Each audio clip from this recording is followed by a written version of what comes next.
Hello everyone, my name is Vladimir Šimović and I'm a lecturer from Zagreb University of Applied Sciences from Zagreb, Croatia.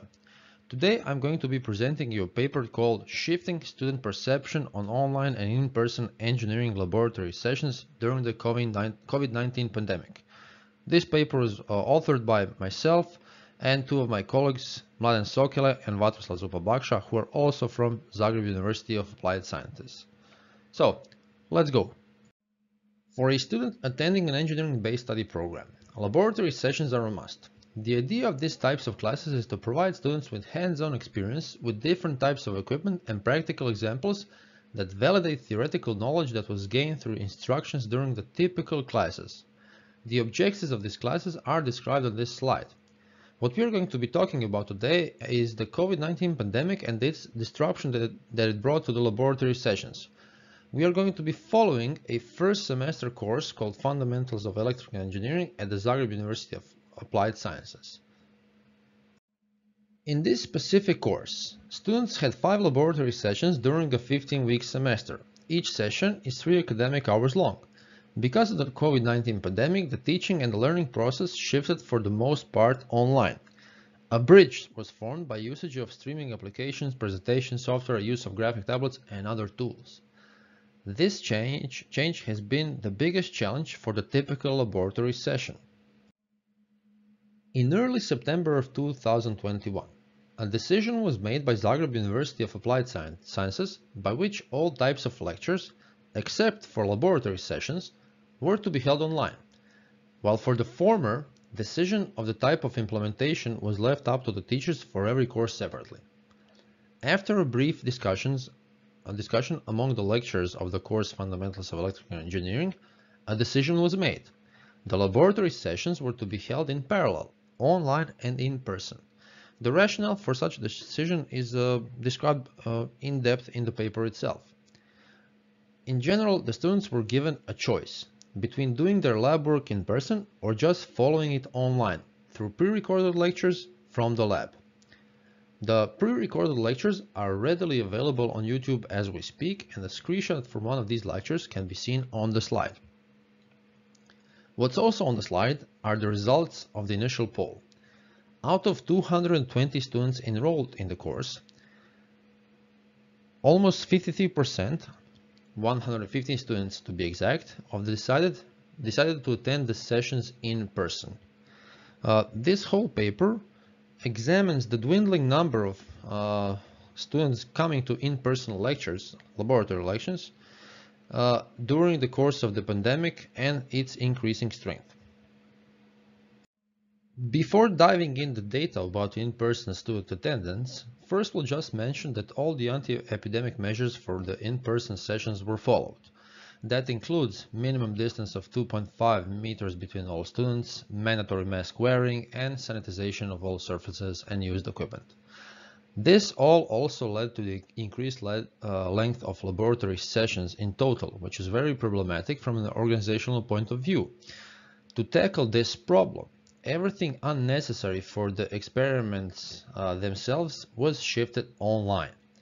That means homework relevant to the sessions was evaluated online. Also, laboratory report writing was done at home, unproctored, and its evaluation was shifted online. This reduced the length of each session by about a third, so to 2 academic hours. This was all done using a learning management system, Moodle to be exact. Considering the students were given a choice to switch between the 2 types of laboratory sessions, a record of said choices had to be kept. As seen on the slide, while a majority of students wanted to attend the laboratory sessions in person at the start of the semester, after only 10 days, the numbers were right in the middle, and after that, a shift of perception towards online laboratory sessions gradually happened. This paper examines the role the COVID-19 pandemic had on said perception. In order to properly study the possible connection between student choices and the COVID-19 pandemic, a multi-logistic growth model was used to model the dynamic of the infected inhabitants of Croatia and the dynamic of change in students opting for online laboratory sessions. The specific model with 2 successive life cycle intervals was chosen as it is a typical choice for modeling of spread of infectious diseases. For the model of the dynamic of infected inhabitants of Croatia, the resulting optimal set of parameters M0 and M1 were calculated using the input data and the least squared method. The same set of parameters was calculated using the same method for modeling the dynamic of change in students opting for online laboratory sessions. A visualization of both models can be seen on the slide. The dynamic of students opting for online laboratory sessions is visualized in blue, while the dynamic of infected inhabitants of Croatia is visualized in red. In both cases, the model fits the data very well. The most significant connection between the two and the possible indicator of the causality is approximately the same value of the delta t parameter that represents the time period needed for the diffusion to grow from 10% to 90%. We further test this premise by studying the functional relationship between the number of infected inhabitants of Croatia and number of students opting for online laboratory session. As seen on figure on the slide, a linear model can be applied that can be best described by the equation also located on the slide.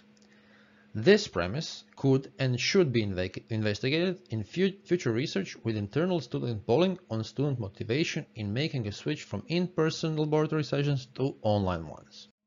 When we take into consideration the data collection, analysis was done for a course that was held in the first semester of 2020-21 academic year. Certain questions are left unanswered that could be answered next semester.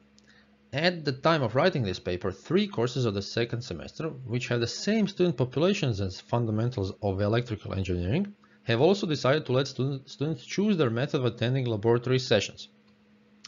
As seen on the slide, the decrease of students with the preference for in-person laboratory sessions is noticeable and confirms the trend and the findings of this paper. So, in conclusion, I would like to thank you for your attention and ask you to read the complete paper if you found any of this part of presentation of any interest. Does anybody have any questions?